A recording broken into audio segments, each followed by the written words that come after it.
Décidément, 2024 est une année noire pour le monde du jazz. Après Quincy Jones, Lou Donaldson, c'est au tour de Roy Haynes de s'éteindre et de partir faire la jam au paradis du jazz. Dans cette vidéo, nous allons rendre hommage à un des plus grands musiciens de jazz, un des musiciens de jazz avec la carrière la plus longue et la plus fournie, qui a touché à tout un tas de courants musicaux passionnants et mis sur le devant de la scène des musiciens extraordinaires. Et nous allons voir comment, même après sa mort, nous pouvons continuer d'apprendre de Roy Haynes, et plus spécifiquement comment entraîner notre rythme, notre swing, avec la cymbale de Roy Haynes par le biais d'un exercice que je donne à mes élèves et qui implique un petit peu d'intelligence artificielle. Nous allons voir tout ça après le générique.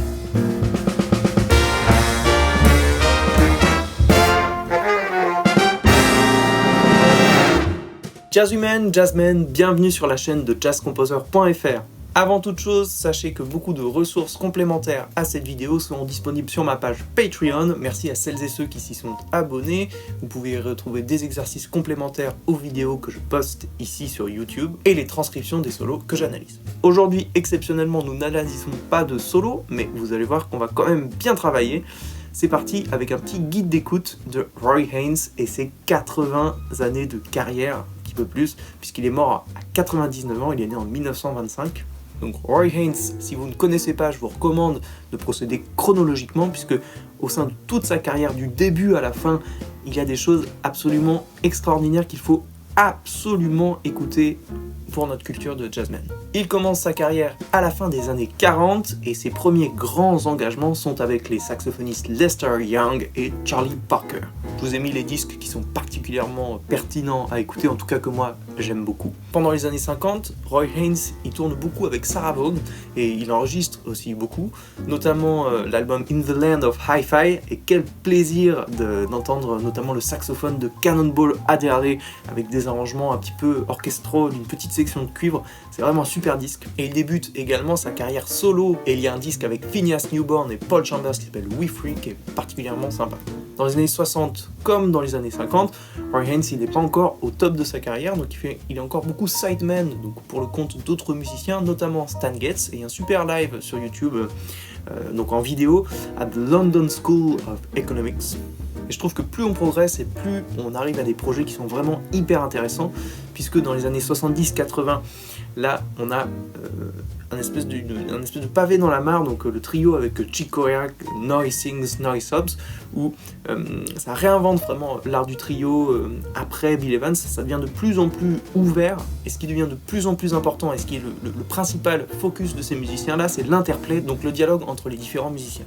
Dans les années 90, Roy Haynes va beaucoup jouer avec Pat Metheny, et il y a notamment un disque en live qui est magnifique, qui s'appelle Question and Answer. Et dans les années 2000, il y a vraiment ce qui, moi, me paraît comme le grand album de Roy Haynes, qui est Birds of a Feather, en hommage à Charlie Parker. Et avec ce groupe Birds of a Feather, ce projet, il va faire d'autres disques et tourner tout le restant de sa vie. Le fait que je vous mentionne tous ces disques n'est pas anodin, il est très important de se forger une solide culture du jazz en tant que jazzman si on veut bien jouer ce style de musique et si on veut bien parler ce langage.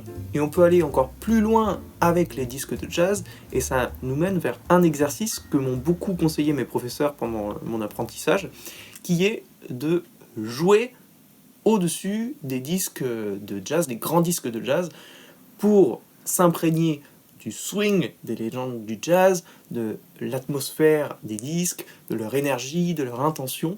Donc je suis sûr que c'est quelque chose que vous avez même déjà fait spontanément, donc vous aimez particulièrement un disque, une piste, vous la mettez et puis vous vous entraînez à jouer dessus, à improviser, à accompagner. Et surtout pour cet aspect rythmique, c'est particulièrement bénéfique de travailler sur des grands enregistrements de jazz avec des rythmiques de légendes comme celle des quintettes de Miles Davis par exemple. Et c'est des choses que vous ne retrouverez pas avec des accompagnements faits par Aerial Pro ou Band in a Box, ou même dans une certaine mesure par les Ebersol, même si ce sont des vrais musiciens qui jouent. Le problème avec cet exercice, c'est que quand vous jouez par-dessus un enregistrement de jazz complet, il n'y a souvent pas de place pour votre instrument, vous êtes souvent en conflit avec l'instrument soliste, ou alors si vous êtes instrument accompagnateur, il y a déjà un instrument accompagnateur, si vous êtes bassiste, il y a déjà un bassiste, un batteur, déjà un batteur, etc. Pendant longtemps, moi j'ai rechigné à avoir cette petite habitude-là, donc de jouer sur les disques, parce que ça me mettait un petit peu inconfortable, et j'ai préféré, bien naturellement, les playbacks style iReal Pro. Jusqu'à l'année dernière. Parce que figurez-vous qu'on vit dans une époque formidable, et je ne plaisante pas quand je vous dis que même dans un champ aussi humain que la pratique du jazz, les progrès de l'intelligence artificielle peuvent vous aider. Alors je ne sais pas si vous êtes au courant, mais depuis quelques années, on a des logiciels qui se développent, et des logiciels qui permettent d'isoler certaines fréquences au sein d'enregistrements audio, des fréquences qui correspondent à des instruments, pour ensuite, pourquoi pas, les enlever. Vous voyez où je veux en venir. Ça peut, à partir d'enregistrements que vous aimez particulièrement, vous faire des playbacks sur mesure en enlevant l'instrument soliste, ou l'instrument accompagnateur, ou la batterie, etc. Et ça, c'est quelque chose que j'ai expérimenté depuis quelques mois déjà, et je vais vous montrer comment on peut prendre un enregistrement de Roy Haynes et le transformer en playback. Alors, la première étape, elle consiste en trouver un enregistrement qui vous plaît particulièrement, et sur lequel vous vous dites « Ah, j'aimerais bien jouer avec eux ». Alors moi j'ai trouvé cet exemple du trio de Roy Haynes avec John Patitucci et David Kikoski, super pianiste, et qui joue un blues on the corner, je vous fais écouter.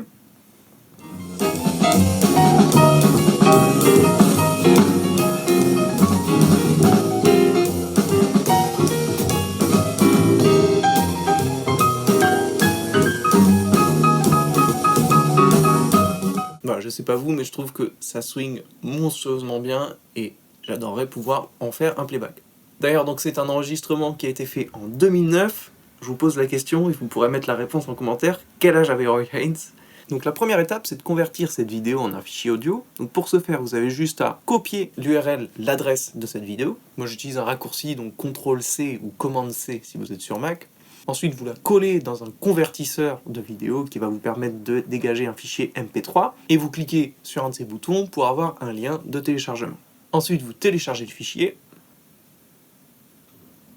Une fois téléchargé, vous le mettez dans un logiciel d'intelligence artificielle. Alors moi, j'utilise celui-ci qui s'appelle lalal.ai. Je vous mets le lien en description. On peut choisir d'enlever tout un tas d'instruments. Donc moi, je vais sélectionner la batterie. Et on glisse le fichier à l'intérieur. Il est en train de nous générer un aperçu de l'audio tel qu'il va être donc séparé, et ensuite on pourra lui confirmer si jamais on est satisfait ou pas du résultat, et on pourra télécharger les fichiers. Alors on a en haut la piste de batterie, l'instrument qui est là isolé, et puis en bas tout le reste. Donc c'est-à-dire que si jamais on est un batteur, on a enlevé la batterie, et puis, hop, si je vous fais écouter juste seulement celui-là,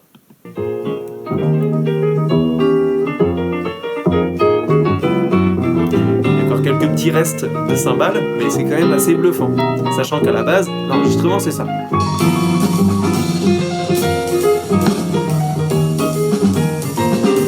Et sans le piano et la basse, pas mal quand même. On est satisfait du résultat, on peut télécharger les fichiers. Pendant qu'il est en train de les générer, je vous informe que ce genre de logiciel est payant. Vous avez Logic Pro X qui a une fonctionnalité similaire. Il me semble qu'il y a aussi Transcribe qui fait la même chose. Et puis le fameux Moises.ai qui est vraiment très bien. J'utilise celui-ci qui, pour cette utilisation précise, est tout à fait économique. Et si jamais vous voulez soutenir la chaîne autrement qu'en vous abonnant, en mettant un petit pouce, ou alors en vous abonnant sur Patreon, vous pouvez utiliser le lien que j'ai mis en description, qui est un lien affilié, donc ça ne vous coûte rien du tout. Mais si vous choisissez d'utiliser le logiciel, j'aurai une petite commission, donc je vous remercie par avance. Donc moi je vais télécharger seulement la piste de batterie. Et maintenant, on peut l'ouvrir. Et je vous invite à écouter un petit peu de Roy Haynes tout seul, qui est en train d'accompagner ce blues. Et ce qui est bien, c'est qu'on va même avoir le petit décompte qui va nous permettre de bien suivre.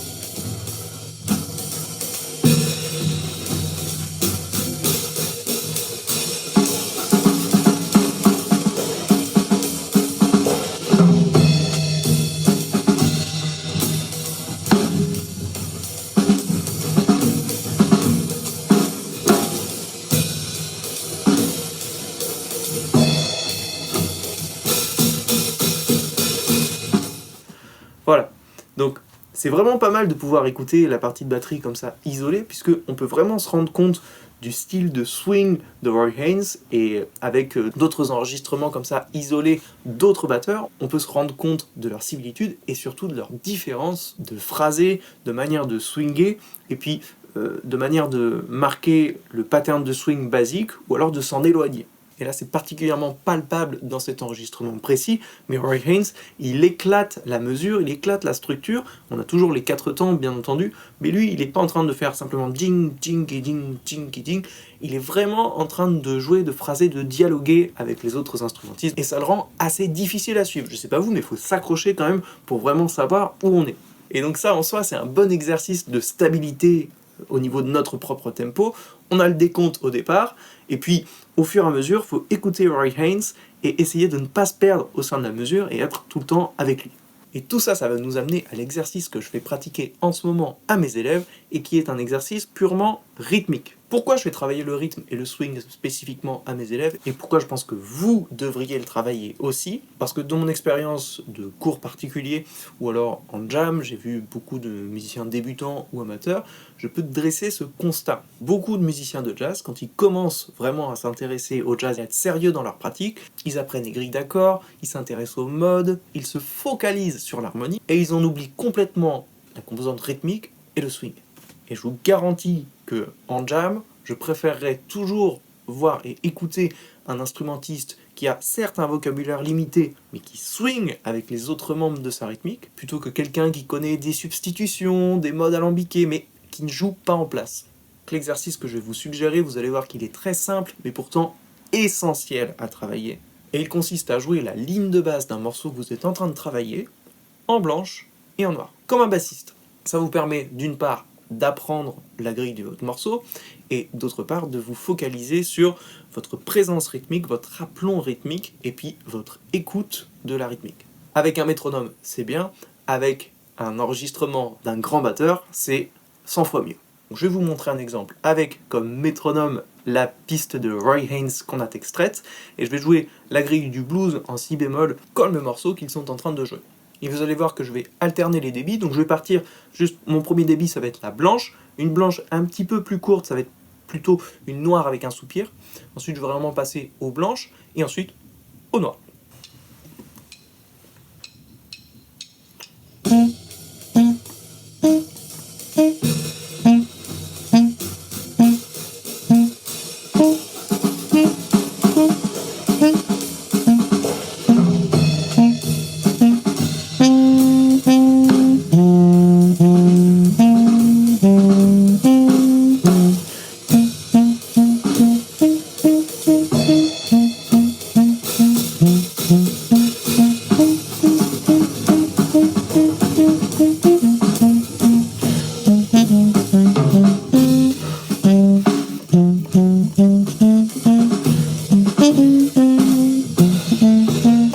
Vous voyez qu'on peut s'amuser, rajouter un petit peu de croche par-ci par-là, mais le principe c'est vraiment être tout le temps avec la batterie. Là les enregistrements de Roy Haynes c'est particulièrement exigeant, comme il l'ouvre, il éclate la carrure, mais bien entendu on peut pratiquer ça avec des batteurs beaucoup plus carrés. Par exemple moi je travaille souvent avec le batteur du trio d'Oscar Peterson qui s'appelle Ed Thigpen, et ce que je fais c'est que je travaille mes gammes avec. Donc c'est comme si c'était un métronome mais qui swing.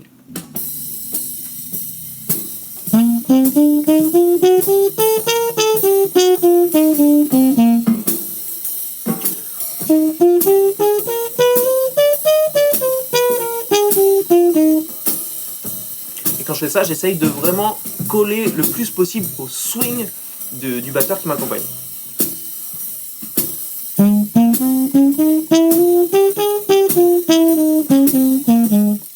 C'est vraiment un exercice très agréable à travailler.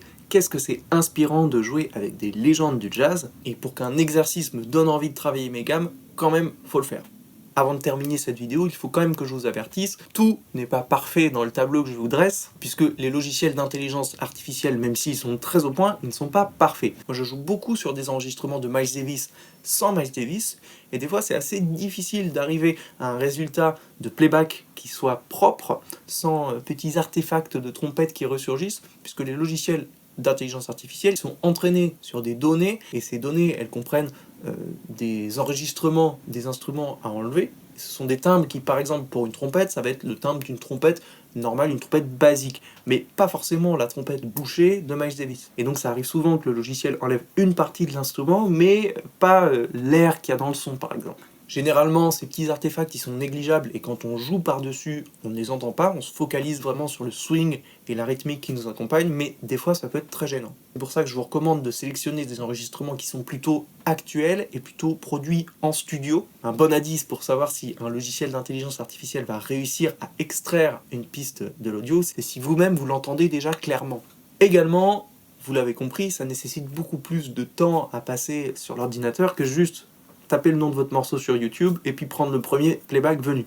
Mais jamais un playback lambda ne vous donnera l'énergie, l'intention d'un playback que vous avez fabriqué à partir du détournement d'un enregistrement de jazz. Par exemple, moi je travaille souvent le blues mineur avec la rythmique de Phil Woods. Vous savez, le solo que j'ai analysé sur Stolen Moments, j'ai analysé sur cette chaîne sous l'angle de la structuration du solo de Phil Woods. Donc là, cet enregistrement de Phil Woods sans Phil Woods. Et ce qui est extraordinaire dans cet enregistrement-là, c'est que vous avez une vraie progression de la première grille à la dernière grille du solo. Par exemple, la première grille, c'est assez aéré. Au milieu du solo, ça swing. Et à la fin, il bouge de tempo. C'est toujours le même solo, toujours le même playback. Et donc jamais des playbacks générés par iReal Pro, Box ne vous donneront cette énergie-là, cette richesse-là. En conclusion de cette vidéo, jouez sur les disques, entraînez-vous à jouer avec les légendes du jazz pour vraiment apprendre à swinger. Et si jamais vous voulez vous constituer des playbacks sur mesure à partir de ces enregistrements que vous adorez, utilisez donc l'intelligence artificielle.